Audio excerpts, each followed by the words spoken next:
तो हेलो दोस्तों, नमस्कार। आप सभी लोगों का एक बार स्वागत है आपके अपने चैनल टीचर मोटिवेशन में। तो दोस्तों, आशा करते हैं, उम्मीद करते हैं कि आप लोग बहुत अच्छे होंगे और अपने परीक्षा की कर रहे होंगे तैयारी। तो दोस्तों, एक सीटेट के लिए हालांकि बहुत बुरी खबर है और अच्छी भी खबरें बताएंगे, लेकिन बुरी खबर क्या है उसके बारे में ही बात करेंगे।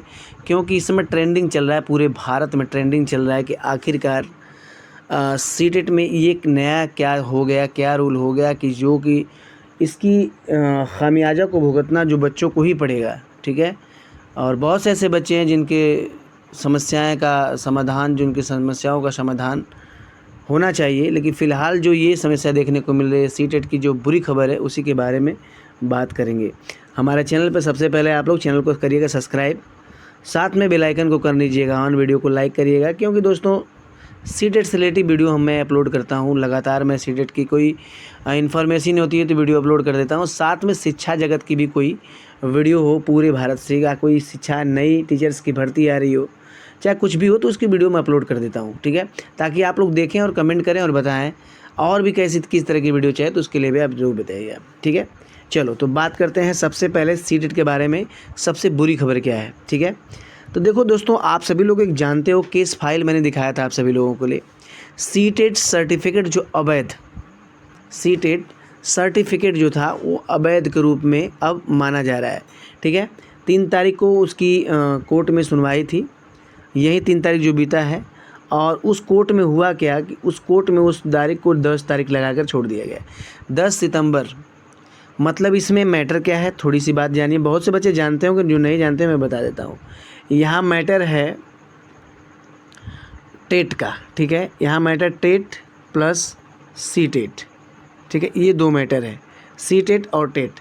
तो टेट आप जानते हो कि किसी राज्य लेवल पर होता है, जैसे मान के चलो यूपी हो गया, ठीक है, बिहार हो गया, ठीक है, बीटेट हो गया, ऐसे होता है। लेकिन सीटेट जो होता है ये सेंट्रल एग्ज़ाम होता है, ये पूरे इंडिया में काम करता है। ठीक है, ये क्या करता है, पूरे इंडिया में काम करता है।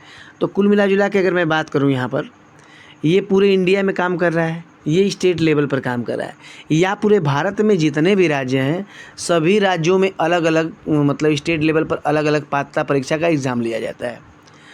अब उन एग्ज़ामों में जो सबसे बड़ी समस्या आई है, वो आई है कि भाई एक काम करो कि ये सीटेट को इनवैलिड करो।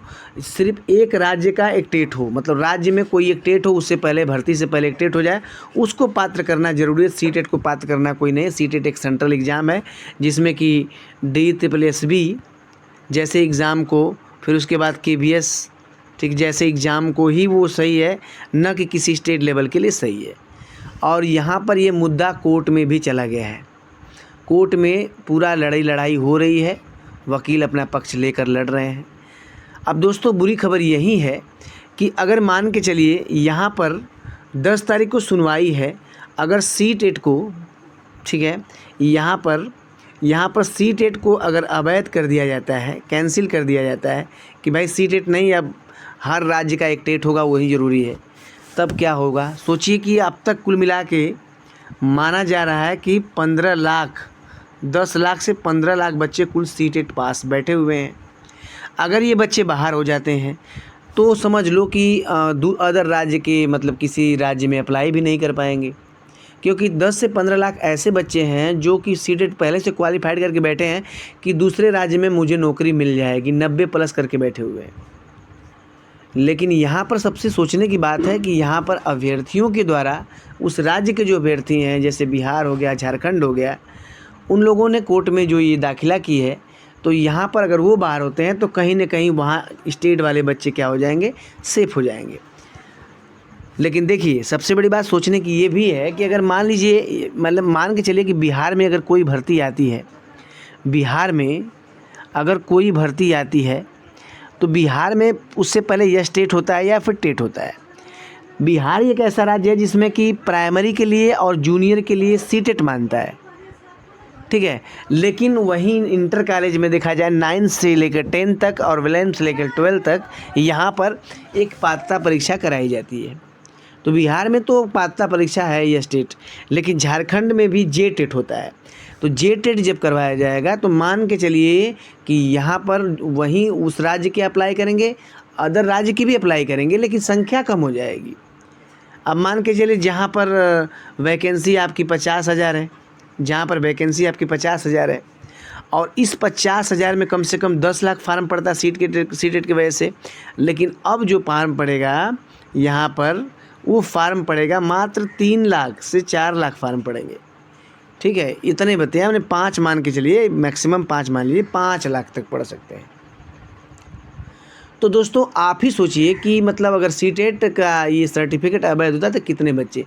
तो कुल मिला जुला के यहाँ पर अपनत्व की भावना है कि भाई हमारा ही राज्य का टेट हो, सीटेट को बाहर कर दिया जाए।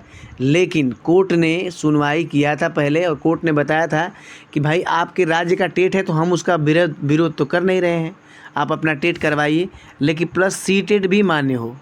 क्या करें, प्लस सीटेट को भी मान्य करिए कि वो सीटेट कॉन्सेप्ट पर आधारित होता है और इसको बहुत बच्चे फेल हो जाते हैं। मतलब हर साल तैयारी करते हैं 2 से 3 से 4 साल, लेकिन फेल हो जाते हैं।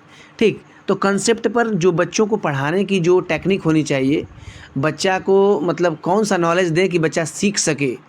ठीक है, बच्चा कहाँ से उठ के आता है, कैसे आता है, विद्यालय में आता है, और बच्चे को मतलब उसी सिस्टम से उसको सिखाया जाए कि मतलब बच्चे सीख सकें। ये सब बातें जो देखने को मिलती है तो सीटेट में ही मिलती है। और यहाँ यूपी टेट हो गया, वी टेट हो गया, जे टेट, उसमें डायरेक्ट आपके थ्योरी लेवल के क्वेश्चन होते हैं, डायरेक्ट आंसर पूछ लिया जाता है, बस क्वेश्चन छोटा, प्रश्न आंसर छोटा।